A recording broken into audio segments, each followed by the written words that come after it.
আওয়ামী লীগের জন্য এর থেকে আর সুসংবাদ কি হইতে পারে যে সার্জিস এবং হাসনাতকে জাতীয় নাগরিক পার্টি বা এনসিপি থেকে বহিষ্কার করে দেওয়া হয়েছে।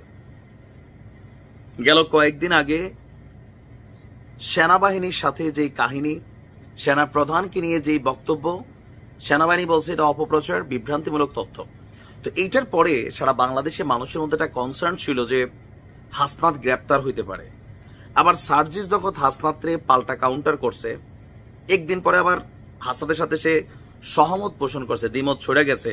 তো এগুলার পরে এনসিপি বিতর্কিত হয়েছে, জাতীয় নাগরিক পার্টি প্রশ্নের মুখে পড়ছে। সুতরাং এমন কর্মের কারণে সার্জিস এবং হাসনাতকে বহিষ্কার করতে পারে, এটা অনেকে আশঙ্কা করছিল। এর মাঝখানেই সোশ্যাল মিডিয়াতে একটা চিঠি ভাইরাল হয়ে গেছে। এখন এই দাবিটা কতটুকু সত্য পুরা ভিডিও শুনুন আগে।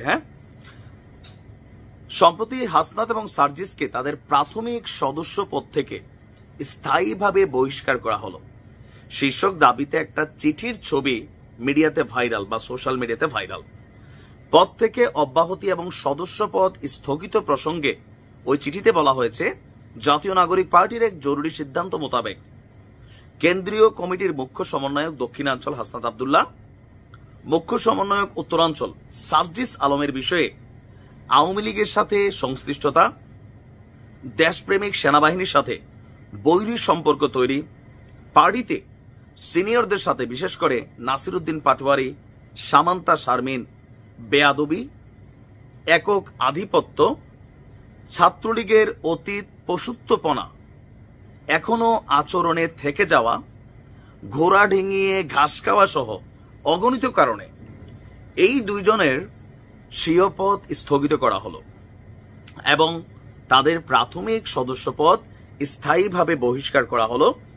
এনসিপির সবাইকে এই দুজনের সাথে সাংগঠনিক সম্পর্ক না রাখার জরুরি নির্দেশ দেওয়া হলো। মুহূর্তের মধ্যে ভাইরাল। আওয়ামী লীগের, ছাত্রলীগের, যুবলীগের নেতাকর্মীরা গণহারে শেয়ার করছে, কিন্তু খেলাটা বোঝা নাই। কারণ এই চিঠিটা একটা ভুয়া চিঠি। সিচুয়েশনের সাথে পাবলিক কি খোঁজে, যারা ভুয়া বা গুজব তৈরি করে তারা কিন্তু বোঝে যে আপনি কি শুনতে চান, কি দেখতে চান, পাবলিকের মাইন্ডে কোনটা ঘুরতেছে। হাসনাত গ্রেপ্তার হবে এটা সবাই ভাইবেই নিছিল। ফুয়াদ এবি পার্টির ক্যান্টনমেন্ট উড়াই দিবে যে ঘোষণা দিছে, সবাই ভাইবা নিছিল সে গ্রেপ্তার হবে। রাত্রেবেলা গুজব ছড়াইল ফুয়াদ, ব্যারিস্টার ফুয়াদ তিনি গ্রেপ্তার হয়েছেন। হাসনাত এবং সার্জিসের ইস্যুতেও শোডাউন সহ বিভিন্ন কিছুতে জনমনে চিন্তা যে এনসিপি মনে বের করে দিবে। কেন? কারণ দলটির গুরুত্বপূর্ণ একজন ব্যক্তি নাসিরউদ্দিন পাটোয়ারি, সে কিন্তু বলছিল যে হাসনাতের অ্যাক্টিভিটিসটা শিষ্টাচার বহির্ভূত। অপরদিকে হান্নান মাসুদ সেও বলছিল যে ভাই চুপ থাকতে পারলাম না, আপনারা একজন মিথ্যা বলছেন। স্বাভাবিকভাবে খেলাটা জমা উঠছে, জনগণ কথা বলতেছে, এই সুযোগে কিন্তু এই ভুয়া জিনিসটা সামনে চলে আসছে। অনুসন্ধানে জাতীয় নাগরিক পার্টির ফেসবুক পেজে এই আলোচিত দাবির সপক্ষে কোনো পোস্ট বা তথ্য খুঁজে পাওয়া যায়নি।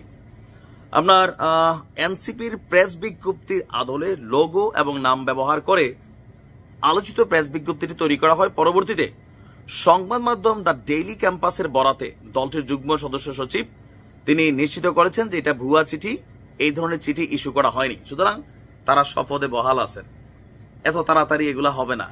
খামাখা দুঃস্বপ্ন দেখে লাভ নাই। ভালো থাকুন।